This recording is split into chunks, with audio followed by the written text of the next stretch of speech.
Friends, myself Harshad Patel, Ashwamekh Parivar, Killapardi, Valsad. Now we are going to learn in mathematics chapter number 2, inverse trigonometric functions. सबसे पहले हम trigonometric function के बारे में समझेंगे। मान लीजिए we have one function y is equal to sine x. ध्यान दीजिए y is equal to sine x. अब x और y कोऑर्डिनेट्स की हम बात करेंगे कि भाई x क्या हो सकता है। x is always belongs to domain of sine function. वो मैं आपको बाद में बताता हूं, लेकिन फिलहाल हम थोड़ी सी वैल्यू ले लेंगे। वैल्यू लेते हैं x की वैल्यू 0 लेंगे, π/2 ले सकते हैं, पाई ले सकते हैं, 3π/2 ले सकते हैं, 2π ले सकते हैं, -π/2 ले सकते हैं, ऑपोजिट साइड पर -π ले सकते हैं। यदि हमने x is equal to 0 value ले ली है तो साइन 0 होगी वैल्यू, साइन π/2 1 होगी वैल्यू, साइन π 0 होगी, साइन 3π/2 -1 वैल्यू होगी और साइन 2π वैल्यू होगी 0। ऑपोजिट साइड में जाएंगे तो साइन -π/2 होगी -1 और ये वैल्यू होगी 0। अब हम ग्राफ ड्रॉ करना चाहेंगे। एक्स एक्सिस पे लेंगे हम x कोऑर्डिनेट और y एक्सिस पे लेंगे साइन x की वैल्यू, मतलब y की वैल्यू। यहां पर आप देख रहे हैं y इज मैक्सिमम 1 और minimum is 1। y is volatile between -1 to 1। तो ये एक वैल्यू हम रिप्रेजेंट करते हैं 1 और यहां पर एक वैल्यू हम रिप्रेजेंट करते हैं -1। समझ रहे हैं दोस्तों? ओके, अब x एक्सिस पे हमें बतानी है वैल्यू। यहां पर ध्यान दीजिए π/2, यहां पर वैल्यू होगी पाई, यहां पर 3π/2, यहां पर 2π। ऑपोजिट साइड पर जाएंगे तो यहां पर -π/2, यहां पर -π and we will get so many points on the x axis. 0 पर देखेंगे तो कोऑर्डिनेट x0 y0 है, यहां पर π/2 है और y की वैल्यू यहां पर 1 है। पाई के लिए y 0 है, मतलब यहां आएगी। 3π/2 के लिए y -1 है तो यहां पर आएगा y, और 2π के लिए वैल्यू 0 है। अगेन -π/2 के लिए वैल्यू -1 है और -π के लिए वैल्यू 0 है। यदि हम ग्राफ ड्रॉ करना चाहें तो आप देखिए ध्यान से, इस तरह से हम ग्राफ ड्रॉ कर सकते हैं। देखिए इस तरह का ग्राफ ही होगा y is equal to sine x. तो ये graph repeated periodically same repetition में आता है। तो हमें यहां पर एक बात मालूम करनी है कि इस पॉइंट से इस पॉइंट तक देखिए y की वैल्यू साइन वैल्यू यहां पर बढ़ रही है, यहां पर मैक्सिमम हो गए, फिर से डिक्रीज होके वही वैल्यू हमें रिपीट मिल रही है। तो ये इंटरवल जो होगा -π/2 से π/2, इसे सिलेक्ट किया गया है साइन के डोमेन के रूप में। तो साइन का डोमेन होगा -π/2 से लेकर के π/2। वैसे तो ये सभी वैल्यू डोमेन में ही आती है, लेकिन बाद में वैल्यू रिपीट आती है, तो इसीलिए -π/2 से π/2 it's a domain of sine function in which sine is 1 function. समझ रहे हैं?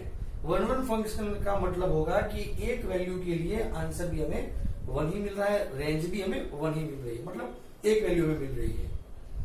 अब what is the inverse function? Inverse function की हम बात करेंगे तो मान लीजिए y is equal to sine inverse x। मतलब हमें जो यहां पर x है उसे y समझना है और y जो उसे हमें x समझना है। बात यही है। तो ये वैल्यू y जो है अब यहां पर x कहलाएगी और जो x की वैल्यू है वो यहां पर y की वैल्यू कहलाएगी। तो अब हम इसका जो ग्राफ ड्रॉ करना चाहेंगे तो आप ध्यान से देखिए x एक्सिस और y एक्सिस। तो x पर दो ही वैल्यू हमें मिलेगी, एक वैल्यू होगी 1 और दूसरी यहां पर वैल्यू होगी -1। यहां पर हम बात करेंगे तो वैल्यू मिलेगी π/2, यहां पर पाई, यहां पर 3π/2, 2π, यहां पर जाएंगे तो -π/2, आगे जाएंगे तो -π एंड सो ऑन। देखिए 0 पर वैल्यू 0 है, 1 के लिए वैल्यू π/2 है, फिर यहां पर 0 है, फिर यहां पर -1 है एंड सो ऑन। -π/2 के लिए वैल्यू -1 है और यहां पर वैल्यू 0 है। तो हम ग्राफ ड्रॉ करना चाहे तो देखिए दोस्तों, इस तरह से ग्राफ ये आगे बढ़ेगा इस तरह से, और ये ग्राफ देखेंगे तो इस तरह से आगे बढ़ेगा। समझ रहे हैं आप? यदि मैं क्या करता हूं, इस ग्राफ को यहां पर ऐड कर देता हूं, मान लीजिए, तो ग्राफ कुछ इस तरह से आगे बढ़ेगा, ये इस तरह से।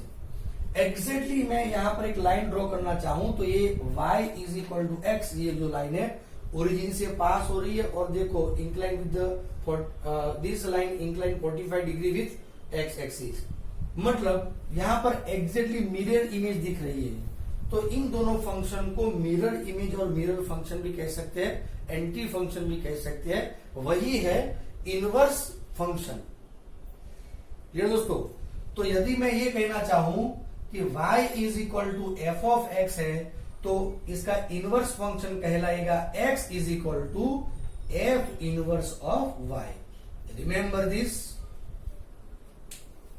दूसरी बात, जो x है यहां पर डोमेन ऑफ फंक्शन f, अब वो x क्या कहलाएगा, रेंज कहलाएगा। और जो यहां पर रेंज है, इसे हम रेंज कहते हैं, तो रेंज जो होगी वो अब क्या कहलाएगी, यहां पर डोमेन कहलाएगी, फंक्शन के लिए डोमेन कहलाएगी। दोस्तों क्या आप समझ रहे हैं? अब मैं यहां पर ट्रिग्नोमेट्रिक फंक्शन के डोमेन और रेंज की बात कर रहा हूं। वैसे भी दूसरे भी फंक्शन यहां पर हम ले सकते हैं, तो इस तरह से हमें आगे बढ़ना है दोस्तों। तो y is equal to sine x और y is equal to sine inverse x, दोनों एक दूसरे के रिफ्लेक्टर है, मिरर इमेज है, इसे हम इनवर्स फंक्शन कहते हैं।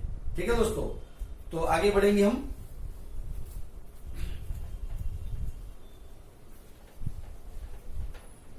अब मैं आपको ये बताना चाहूंगा कि हमारे पास में different trigonometric and inverse trigonometric functions है।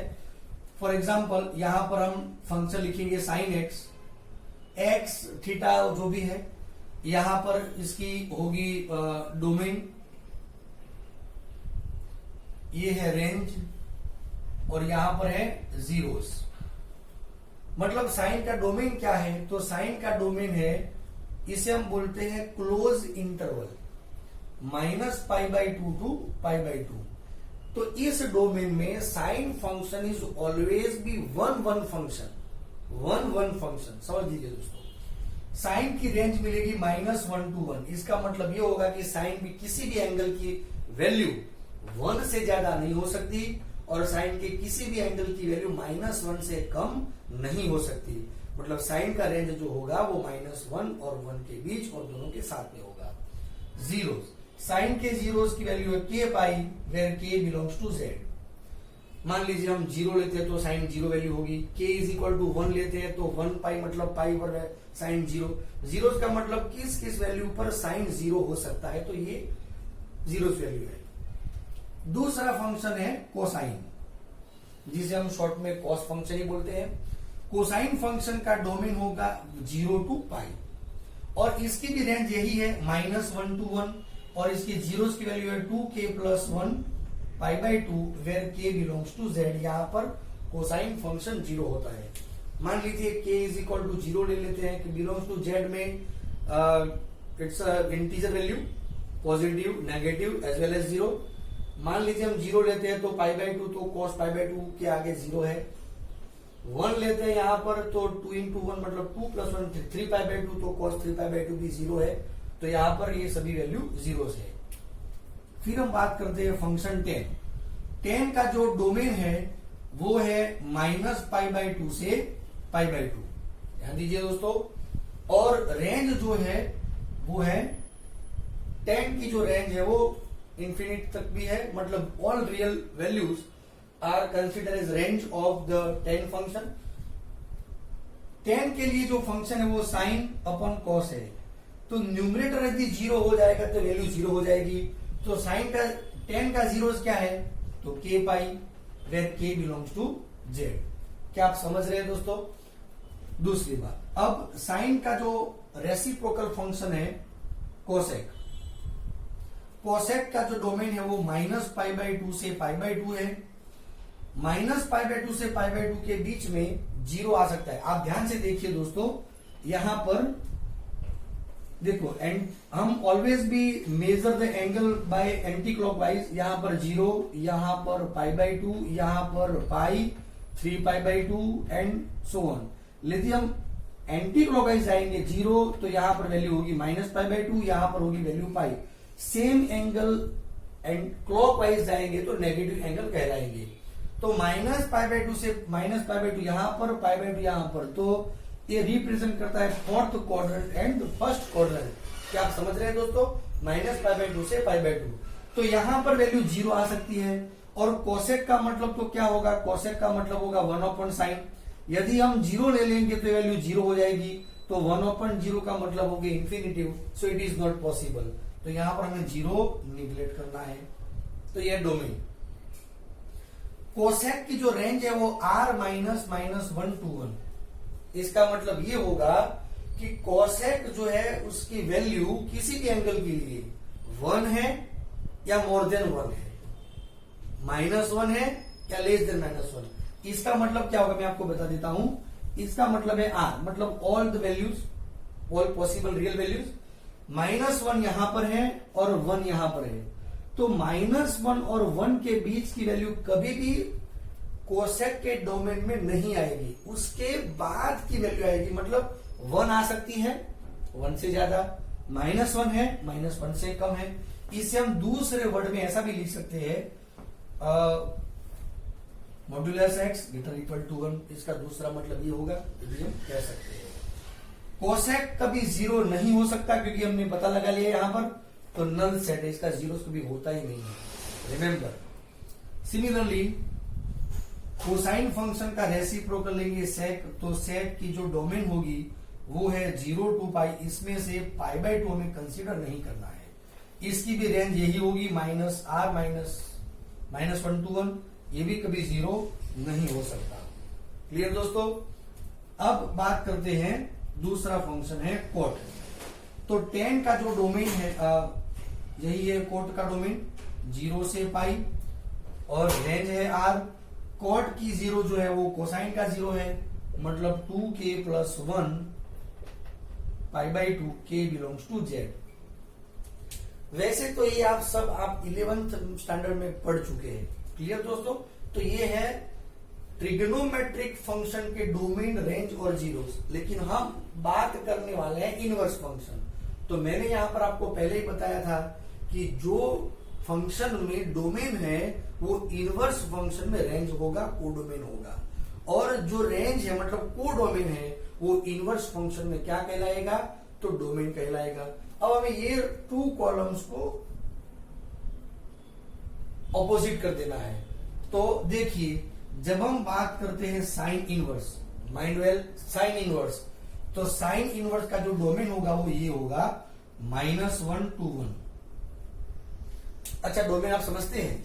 मान लीजिए हमारी जो बाउंड्री है, देश की बाउंड्रीज, कंट्री की बाउंड्रीज है, वहां पर यदि हम कुछ फाइट चल रही है with the enemy soldiers, enemy country, तो उस वक्त हम सोल्जर्स कहां से लाएंगे? या उसके मतलब एनिमी कंट्रीज के पास से लेंगे या हमारे सोल्जर ही हम यूटिलाइज करेंगे at the time of fighting? तो ऑब्वियसली अब हम हमारे ही प्रदेश के सोल्जर्स को लेंगे। समझ रहे दोस्तों? तो उसे ही कहते हैं डोमेन। मतलब डोमेन जो है वो अपने प्रदेश, डोमेन का मतलब है प्रदेश, वहीं से ही हमें एक्स की वैल्यू लेनी है। समझ रहे हैं? तो साइन इनवर्स की कोई भी value never belongs to rather than -1 to 1। समझ रहे हैं? इसके बाहर की वैल्यू कभी नहीं होनी चाहिए, इसके अंदर की वैल्यू होनी चाहिए। ठीक है, आगे बढ़ेंगे। साइन इनवर्स के बाद में इसका जो डोमेन रेंज होगा वो होगा -π/2 से π/2। फिर बात करते हैं हम कोस इनवर्स। तो कोस इनवर्स का जो डोमेन है वो -1 to 1 और रेंज जो होगा वो 0 से π। सिमिलरली बात करेंगे हम tan इनवर्स। तो tan इनवर्स का जो डोमेन होगा वो r कहलाएगा और रेंज जो होगी वैल्यू वो -π/2 से π/2। सिमिलरली आप समझ गए होंगे, यहां पर कोसेक इनवर्स आएगा, सेक इनवर्स आएगा और कॉट इनवर्स आएगा, वो आपको खुद ही नोट करना है। दोस्तों आज ही इस वीडियो के बाद में आप तुरंत ये एक कॉलम अपने नोटबुक में बना दे, ये लाइफ टाइम आपको यूटिलाइज रहेगा, काम आएगा। तो यहां पर आप फंक्शन लिखे, यहां से आप इनवर्स फंक्शन लिखे, यहां पर कॉलम में लिखेंगे डोमेन, यहां पर रेंज, यहां पर जीरो। ठीक है दोस्तों, तो इस तरह से हम इनिशियलाइज करेंगे ट्रिग्नोमेट्रिक इनवर्स फंक्शन में। ठीक है, तो आज का टॉपिक यहां तक। नेक्स्ट टॉपिक में हम नेक्स्ट वीडियो के साथ में हाजिर होंगे। तब तक आप इसे अच्छी तरह पढ़िए और यहाँ पर रिमेनिंग 3 थिंग्स है वो आप अच्छी तरह नोटबुक में लिख दिए। Thank you.